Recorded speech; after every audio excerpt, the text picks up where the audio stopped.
시청자 여러분 반갑습니다. 도토리입니다. 말뚝입니다. 네, 이번 시간도 우리 새로운 희곡을 가지고 즐겁게 읽어보는 시간이 되겠죠. 근데 너무 자기적으로 너무 자기적으로 하시는 거 아니에요? 제가 왜 이래요 지금?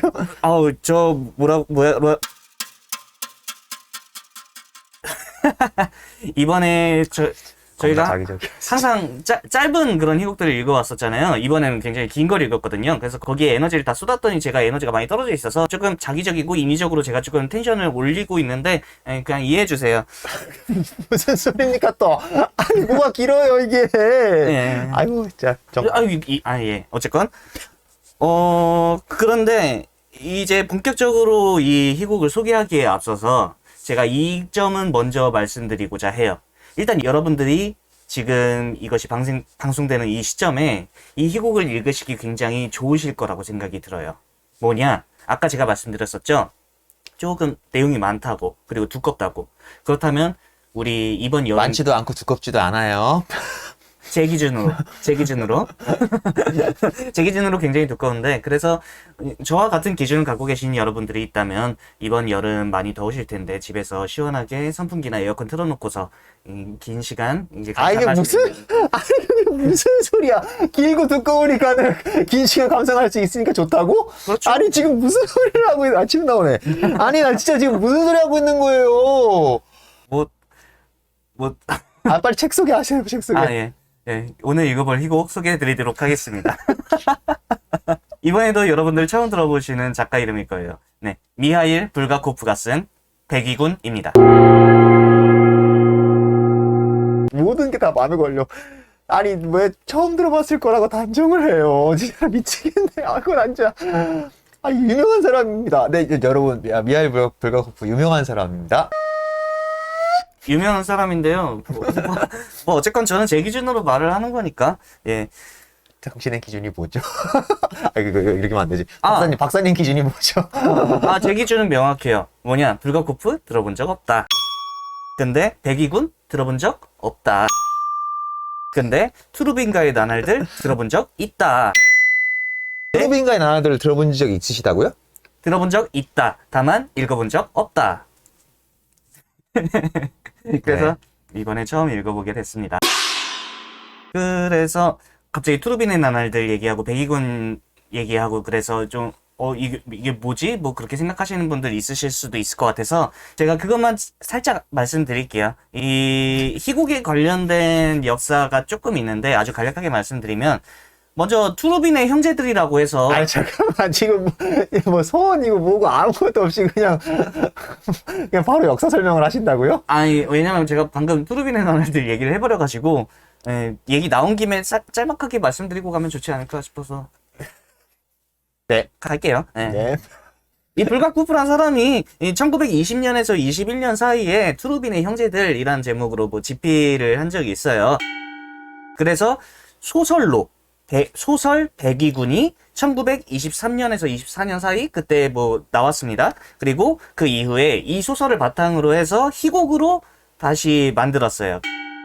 그게 1925년에 이제 만들어진 백이군인데, 문제는 뭐냐면 이건 나중에 뭐 3편이나 그때 얘기가 나올 것 같긴 한데 몇몇 가지 뭐 문제들로 인해서 투르빈가의 나날들이라는 제목으로 1926년에 희곡으로서 공연으로서 세상의 빛을 볼 수 있었던 그런 역사가 있습니다.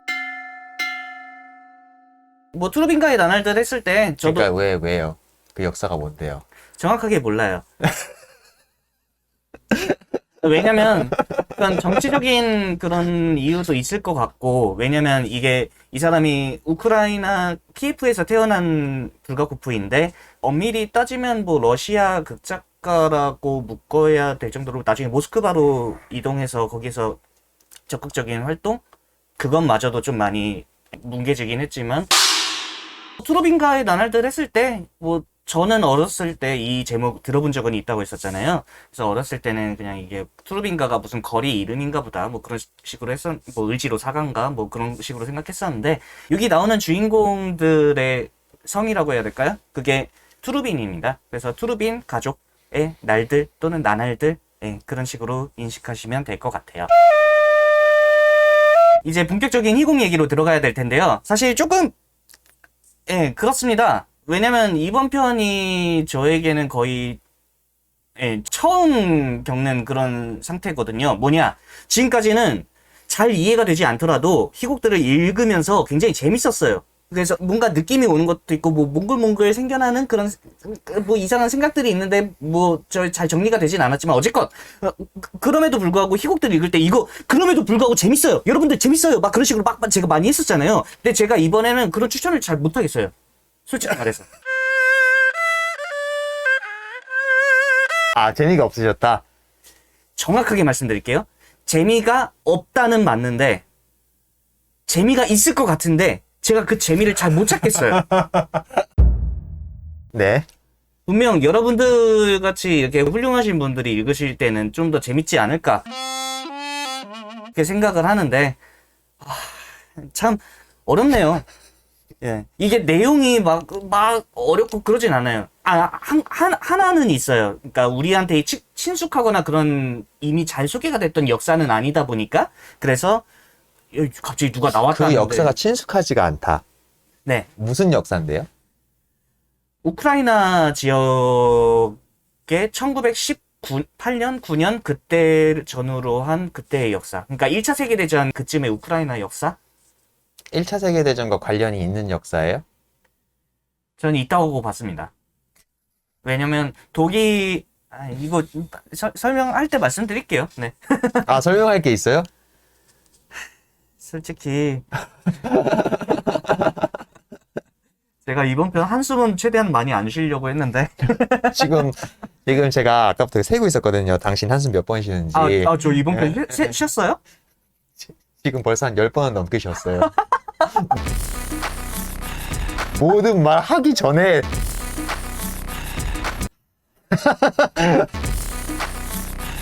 잠깐만요. 네, 매번 할 때마다 제가 일부에서는 최대한 이제 스스로 해보시라고 냅두면서 이게 중간중간 개입하긴 하지만 냅두면서 이거를 이제 그냥 쭉 듣고 어떻게든 편집으로 기워서 어떻게든 우리가 1편을 만들고 있었지 않습니까? 네. 근데 이번에는 이제 조금 바꿔봅시다. 이제 머릿속에서 이제 아예 정리가 안 되시는 거예요. 그러니까 이전까지 했던 희곡과 다르게 이번 희곡이 특히 이렇게 이 도토레님을 힘들게 한 이유가 뭘까요? 저는 그래서라고 생각을 했었어요. 이게 친숙하지 않은 역사다. 아니, 이전에 했던 건 친숙했던 역사예요. 이전에 했던 것들은 고대 그리스부터 막 온 세계를 돌아다니면서 실내스로 다 띄워놓고 있었는데 네. 그 역사는 친숙했고 이 역사는 친숙하지가 않아요? 왜냐면 지금까지 봤던 그 그리스 역사나 그런 것들은 그게 이 희곡 전개에 있어서 그 역사 내용 자체가 크게 영향을 주진 않았던 것 같아요. 근데 이번에는 왠지는 모르겠는데 그런 정보들이 희곡들에 엄청 많이 들어가 있어서 그걸 보면서 이거 누가 했다는 거지? 뭐 그런 것들이 굉장히 많이 헷갈리게 되더라고요. 정확한 이유는 모르겠습니다.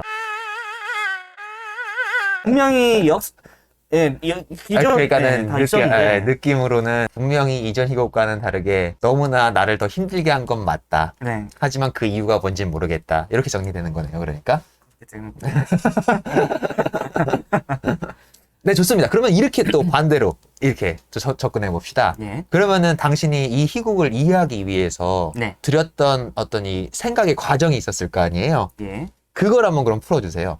어떤 지점이 어려웠는지 지금 설명 자체가 안 되니까. 네.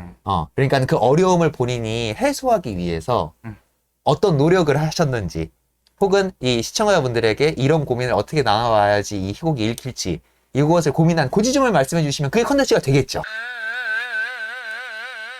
근데 저번 편에 제가 또 뭐 깊숙하게 파고 들어가다가 말아먹은 적이 있어가지고 그래서 정확히 딱 이 시기에 관련된 정보들은 제가 좀 찾아봤어요. 그러니까 뭐 그런 말들 나오거든요. 갑자기 뭐 백군이 나오고 뭐 갑자기 뭐 게트만이 나오고 뭐 우크라이나라고 하는데 그 안에서 또 지들끼리 싸우고 거기서 또 왜 지들끼리 왜 싸우는지는 잘 모르겠고 뭐 그런 것들이 좀 어려웠었거든요. 그래서 그런 것들 찾아보는 것 위주로 그 주된 노력을 들이긴 했었어요. 그래서 몇 가지만 이거는 여러분들도 알고서 희곡을 보시면 저처럼 이렇게 헷갈리는 사태에 직면하지는 않으실 것 같아서 짤막하게나마 그런 정보들을 조금 드리도록 하겠습니다. 일단 게트만이 나와요. 그냥 쉽게 말하면 그냥 그때 당시 그 우크라이나의 수장, 뭐 우두머리 그런 식으로 생각을 하시면 돼요. 영어로 치면 그런 거죠. 인터넷 찾아보시면 헤드만이라고도 나오는데 그게 뭐 헤드만 뭐 그런 식으로 해서 뭐 수장 뭐 우두머리 뭐 그런 식으로 연결시키면 되겠죠. 그러니까 옛날부터 그 국경의 뭐 남동쪽 수비를 위해서 뭐 카자크 군대 그런 것들이 있었는데 그게 없어졌다가 독일 정부에서 약간 괴뢰 정부라고 하죠. 독일 정부에서 이 우크라이나를 약간 주물럭주물럭 하기 위해서 게트만 이 직책 자체를 다시 살리게 돼요. 그래서 이 게트만을 위시한 그런 세력들이 존재하는 거고요. 또 이제 자주 언급되는 인물 중에 하나가 페틀류라라는 인물이 있어요. 이건 실제 역사와 같이 연결이 되는 지점입니다. 짧게 하려고 했는데. 예, 우크라이나 인민공화국을 1917년에 설립했던 우두머리가 그 페툴류다라고 보시면 돼요. 여기에서도 실제 대사가 있진 않은데 예, 그들의 군대 그런 식으로 해서 언급이 많이 되고요. 그리고 무엇보다 중요한 것 우리 이 희곡 제목인 백의군이 나오잖아요. 솔직히 찾아보긴 했는데 정확하게는 모르겠어요. 그러니까 러시아 내전으로 넘어가긴 해야 되는데 러시아 내전에서 뭐 적군, 백군 그러니까 적군 하면 우리 친숙한 색깔이죠. 그럼 볼셰비키 정당의 그런 붉은 군대를 적군이라고 불렀고 그리고 과거의 왕정 원래 러시아 제국이었잖아요. 그리고 볼셰비키가 이렇게 하면서 뭐 저거 제국은 무너져 내리고 나중에 소비에트 연합 그런 식으로 만들어졌죠. 근데 그 와중에 그런 왕정으로 돌아가자 또는 과거의 그런 것들을 이제 다시 하자 뭐 그런 이념을 가졌던 사람들의 그런 연합 그런 군대? 그런 체제를 뭐 백군이라고 불렀던 것 같아요. 운동회 때 그런 거 하잖아요. 청군, 홍군 해가지고 막 백군 이겨라 뭐 청군 이겨라 뭐 그런 식으로 하면서 막 하잖아요. 네? 그때 당시에도 색깔 갖다가 막 싸웠었나 봐요. 색깔 갖다가 싸웠다고요? 아니 정확히는 모르겠어요. 근데 여기 희곡에서도 언급이 자주 돼요. 뭐 갑자기 커튼색 갖다가 크림색 커튼 뭐 어쩌고 저쩌고 하는데 뭐 솔직히 그거에 대한 해석은 솔직히 잘 모르겠는데 색깔 개념이 굉장히 자주 나와요. 왠진 모르겠어요. 색깔이 자주 나오는 거 봐서는 이때 당시 사람들은 그런 색깔 갖다가 자기들끼리 편먹고 그런 것들을 좋아했었나 봐요. 그건 지금도 그렇잖아요. 그렇죠. 뭐 색깔 놀이를 많이 하죠. 왜일까? 몰라요. 모르고요. 네. 아시는 분들은 댓글로 어쨌건 여기 나오는 이 트루빈가라고 말씀드렸었잖아요. 이 알렉세이, 뭐 니콜카, 뭐 레이나 이 가문의 사람들 엄밀히 따지면 레이나는 이 군대에 속하진 않았는데 그 동료 장교들이나 뭐 그런 사람들이 이 누구요? 레이나 잘못 기억했나? 옐레나 죄송합니다.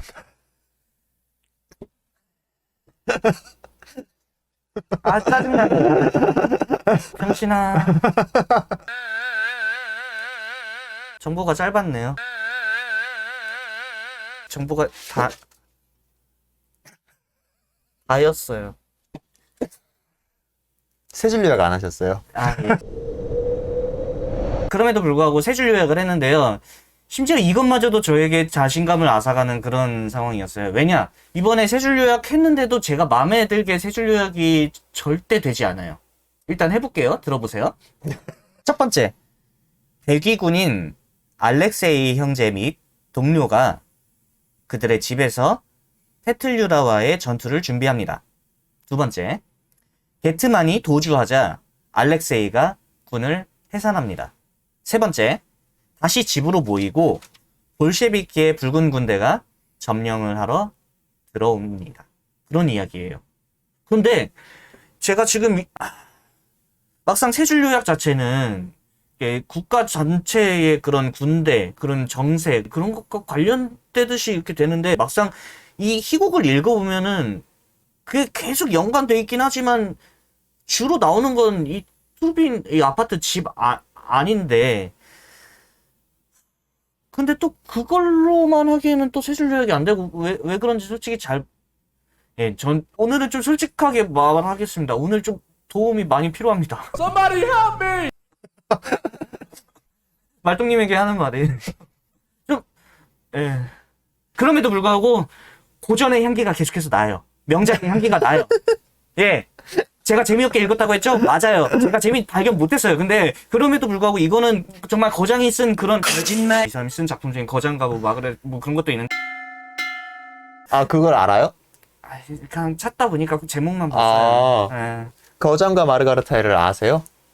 읽어보셨어요? 아니요. 읽어봤겠어요. 제가 그게 대표작인데, 사실. 예, 그런 것 같더라고요. 왜냐면 정말 거장과 미하일 불가코프 진짜 이거 어디서부터 설명을 해드려야 될지 잘 모르겠는데 이렇게 우리 한번 생각을 한번 해보자고요. 저는 광해의 의미로 생각을 놓고 봤었을 때에는 어떤 작가든 그 시대적 맥락과 정치의 영역에서의 영향을 안 받는 작가는 없다고 봅니다.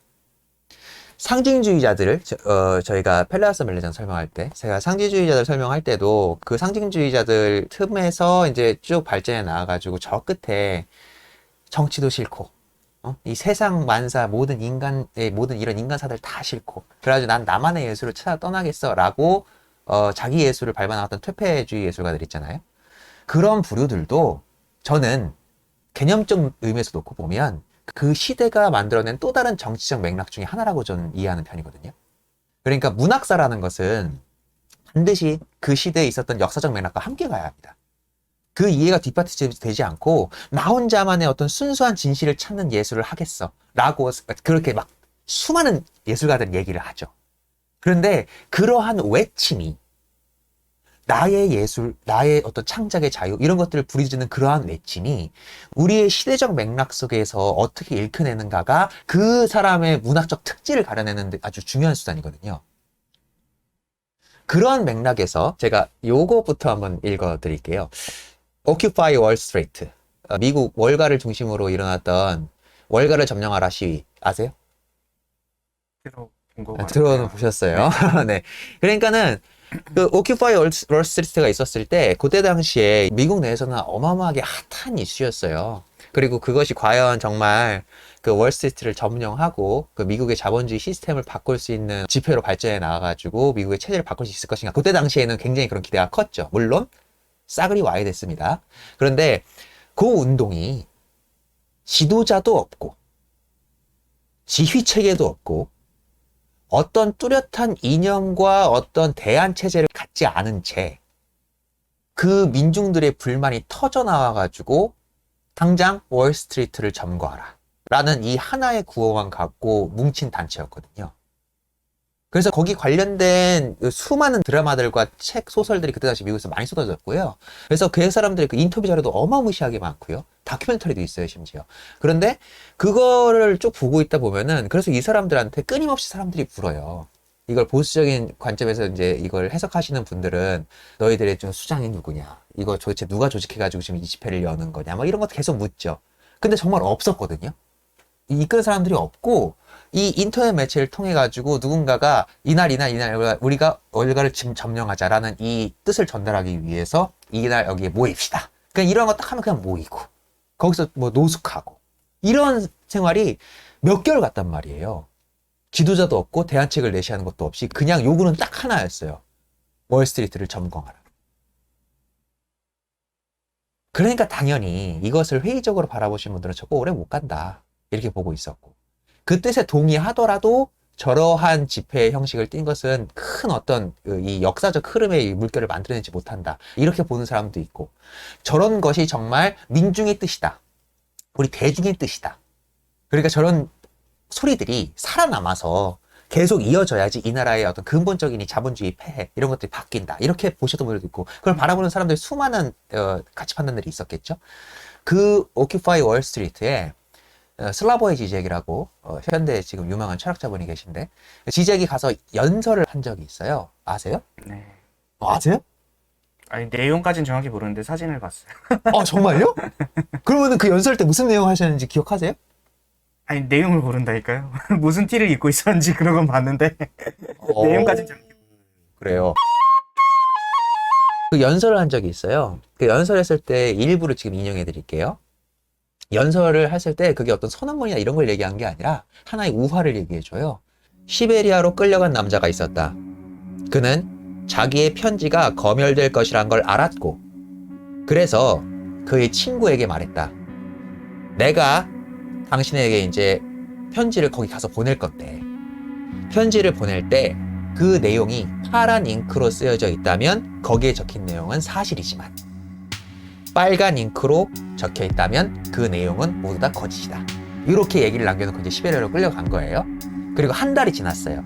한 달이 지난 시점 후에 그 남자로부터 편지가 옵니다.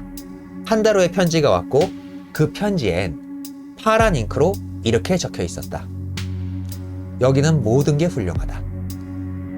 가게에는 좋은 음식들이 질비해 있고 언제든지 문화생활을 누릴 수 있으며 매일매일 다른 영화를 볼 수도 있다. 아파트는 크고 호화스러우며 모두들 행복해 보인다. 그런데 여기서 살 수 없는 단 한 가지 물건이 빨간 잉크다. 라는 일화를 집회 현장에서 이제 낭송을 한 영상도 있어요. 오늘 저희가 읽을 희곡이 이러한 관점에서 그러니까 보셔야 됩니다. 자, 우리 이런 얘기하기 정말 너무 조심스럽지 않습니까? 문학사회에서 이런 얘기. 러시아. 지금, 근데 이게 벌써 100년 전 역사란 말입니다. 저희가 다루고자 하는 이 희곡의 역사가 실제 러시아 내전 당시에 있었던 이제 우크라이나가 원래 그 당시에도 다 러시아 연방 국가 중에 일부였어요. 근데 우크라이나에서 이제 그 볼셰비키 혁명이 일어난 이후에 산발적으로 러시아가 다 찢어져나가기 시작한단 말이에요. 각자의 이권을 수호하기 위해서. 그러는 와중에 이게 러시아 내전으로 발달을 하는데 러시아 내전으로 발달하게 된 이유는 물론 수만 가지 이유가 있겠습니다만 자국 내 이유 말고도 그 외세적인 이유도 있거든요. 그 외세적인 이유가 왜 크냐면 그때 당시에 결정된 이 자유진영 대 이 공산주의, 그러니까 경제적인 관점에서 놓고 봤을 때 이게 이념이 돼 있는 시대잖아요, 지금. 그래가지고 이 자유진영과 공산주의, 이 이념 싸움의 첫 시발점이 있었던 그 전쟁.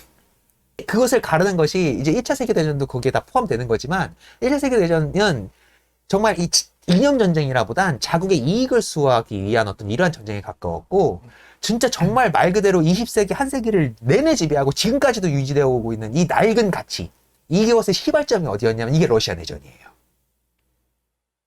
이게 러시아 내전이어서 주위에 있는 인근 서유럽 국가들이 다 부들부들이 아니라 부들부들 떨기도 했겠죠. 근데 덜덜 떨었던 겁니다.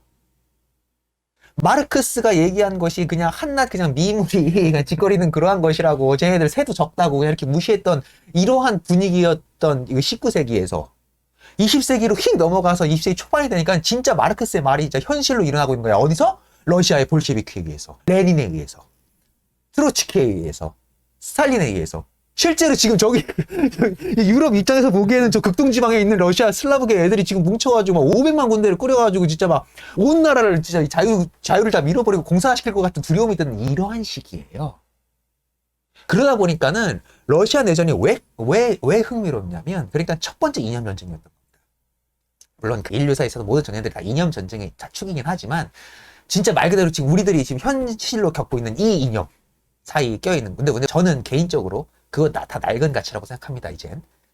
더 이상 뭐 공산주의니, 빨갱이니, 뭐 자유주의자니, 신자유주의자니, 뭐 자본주의자니, 지금 이 이념을 넘어선 시대라고 봐요, 저는. 우리 세대는. 그런데 이제 우리한테 가까운 역사로 지금 오는 겁니다. 그리고 그 가까운 역사의 시발점. 그 역사적 그 유럽 테마에서 이제 드디어 우리나라가 지금 겪고 있는 이 문제들까지도 포섭할 수 있는 태제가 지금 이 희곡이 이제 있는데, 백이군에 있는데, 지금, 그래서 지금 어려우신 거예요. 그리고 제가 지금 이 예시를 읽어드렸지 않습니까? 이거는, 그러니까 이념의 문제가 아니라 어떤 문제예요, 그러니까. 우리의 이 인식, 사유하는 인식 체제를 지금 어떠한 것으로 지배받고 있는가. 그리고 현대에 있어서의 검열이라는 것이 어떻게 작용하고 있는가. 이러한 것이 지금 느껴지시죠? 우리는 그런 모순된 세상에 살고 있단 말이에요. 그 모순된 세상에서 그러면은 우리는 어떠한 가치를 소중히 갖고 살아가야 될 것인가라는 아주 치열한 고민을 했던 게 이때 당시에 러시아 연방, 지금의 말로 러시아 연방이고 그때 당시 말로는 소비에트 연방, 옛날 말로는 소련에 있었던 지식인들이 고민해서 만들어낸 결과물 중에 하나가 백의군이다. 이렇게 이해하시면 되는 겁니다. 그 수많은 지식인들이 고민했던 결과물들이 그때 당시에 러시아 문학으로 이제 다 이게 있었지만, 초창기에는 적극적으로 소개되던 어떤 이런 문학들이 대부분 불가코프 세대 이후에 있는 작가들은 2차 세계대전이 끝날 때까지도 해외로 안 나와요. 왜냐하면 볼셰비키의 가치에 조금의 반문이라던가 창작의 자유를 외쳤다던가 그네들이 얘기했던 일치법칙, 그러니까는 사회주의 리얼리즘 일치법칙에 위배되는 작가들 거는 다 출판을 검열하고 막았거든요, 러시아에서. 그러다 보니까는 체홉까지만 유럽권에 퍼져 있는 상태였어요. 체홉 이후 세대의 작가들은 2차 세계대전이 끝나고 냉전이 들어서고 나서인 1960년대부터 조금씩 전 세계로 풀리다가, 고르바초프가 이제 페레스트로이카 이후에 이제 광범위하게 풀리면서 1910년대 이후부터 1950 이제 냉전 시대로 오는 요 사이에 있었던 러시아 작가들 있죠. 그 작가들의 작품이 대거 풀리면서 새롭게 조명하기 시작했는데, 불가포프도 그러한 작가 축에 있었던 겁니다. 그래서 러시아 내전이라는 요것을 이해하는 범위로도 좋고, 특히 이제 드디어 이제 이 극동 여기까지 오기 때문에, 왜냐면 러시아 내전이 이 세계지도 이 변화 놓고 보시면 진짜 유튜브에 요약도 돼 있어요. 진짜 아주 빠르게 러시아 내전이 한 3년에서 4년 흘러가는데, 광범위한 유라시아 대륙을 다 차지하고 있는 러시아 대륙에서 그 내전이 산발적으로 어떻게 먹고 하는 그 4년간의 변화의 추이를 유튜브에서 영상으로 보여주는 것도 있거든요. 거기에 우리 한반도 들어있어요. 우리 식민지였잖아요, 그때. 그러니까는 러시아 내전이 터지면서 이제 세계 각국의 열강들이 러시아의 공산주의 저거 막아야겠다 라고 생각해가지고, 이쪽 이 러시아 서쪽에 있는 이 독일, 프랑스, 영국 이쪽에 연합해가지고 러시아 내부에 있는 백의군이라던가 혹은 여기에 반대하는 사람들 연합해가지고 이쪽에서 막 공격 막 하고, 남쪽에서는 카자흐군하고 이슬람 세력하고 연합해서 막 하고 싸우고, 이쪽 극동 지방에는 누구? 일본하고 미국하고 연합해가지고 있는 그 백의군하고 막 해서 싸우고. 그러니까는 러시아 모스크바를 둘러싸고 러시아를 둘러싸고 이 서쪽, 남쪽, 동쪽 여기를 전 세계가 러시아 내전 하나에 다 간섭했단 말이에요. 6.25 전쟁은 그 전쟁의 축소판처럼 느껴지죠, 이제. 어마무시하게 죽어나갑니다. 대충 죽어나간 러시아 그 인민만 해도 한 1,000만 명이 될 거라고 봐요. 러시아 내전으로. 그 어마어마한 가치들이 난립하는 그 시기에 그 광경을 지켜보았던 한 작가가 담담하게, 이게 중요해요, 체홉식으로 풀어낸 리얼리즘 극입니다. 이렇게 얘기하니까 좀 흥미가 좀 오시나요? 명작의 향기가 나요. 예. 저도 이거 보면서 우리나라 현실 정세와 굉장히 비슷하다는 생각들도 많이 들었었거든요. 물론 그 근거를 제대로 찾지는 못했는데, 가치들이 난립하고, 뭐, 누구의 뭔가를, 어떤 가치를 중요시해야 된다, 어떤 가치를 중요시해야 된다, 저놈 나쁜 놈이다, 저놈 나쁜 놈이다, 우리가 진짜 막 정이다 하면서 막 싸우는데, 막상 실상 내부로 들어가 보면은 그 안에서는 뭐 지들끼리 또 이상한 짓 하고 있고. 그래서, 이게 그냥 인류 보편적으로 계속 일어나는 일인가? 그런 점에서 이 희곡이 흥미는 가져왔는데, 역시나, 예, 재미까지는 제가 못 느꼈었는데, 지금 그 얘기는 왜 하신 거예요? 그냥 하고 싶었나 봐요. 아까 전에 원래 이게 얘기하려고 했던 내용 중에 있었는데 깜빡하고 있었거든요. 그런 생각도 좀 많이 들었었어요. 그 한국 영화 중에 뭐 고지전이라는 영화 있는데, 그것도 그 이념으로 갈라져가지고 서로 그냥 그 고지 하나를 놓고서 서로 뺏겼다가 찾았다 뺏겼다 찾았다 하는데, 그 안에서 싸우고 있는 병사들도 이미 알고 있고 그러거든요. 이게 무슨 의미가 있는 전쟁인가 하면서. 그래, 그런 것들이 좀 생각이 나긴 했었는데, 뭐 굳이 이건 닮아있는 컨텐츠 그런 것까지는 아니에요. 아까 얘기했던 게, 러시아 내전을 이해하지 못하면 이 희곡을 읽을 수 없다, 이렇게 여러분들한테 갈 것 같아서 아닙니다. 그것에 대한 역사적 이해가 있으면 이들의 비극이 지금 어떠한 비극으로 다가와 있는지가 잘 읽힌다는 얘기예요. 막상 제가 이제 2부의 내용을 풀어드리면, 뭐야, 뭐 그렇게 뭐 이념이나 이런 게 중요한 게 아닌 것 같은데, 이런 느낌이 드실 거예요. 그래서 그게 이제 자연스럽게 이제 우리가 풀어나가야 될 이 불가포프가 이제 소중하게 여겼던 가치 혹은 메시지 이게 무엇인가를 이제 알아가는 과정이 될 텐데 그때 당시에 그렇게 한창 혁명의 열기가 올라와 있는데 거기서 일상의 가치를 얘기하는 사람이 어떤 비극을 갖게 되는가. 이 지점이 굉장히 중요하거든요. 그러니까 이 얘기를 아마 중점적으로 풀게 될 것 같아요. 그러면 이 편 기대해 주십시오. 말뚝이 스타일로 어떻게든 잘 풀어보겠습니다.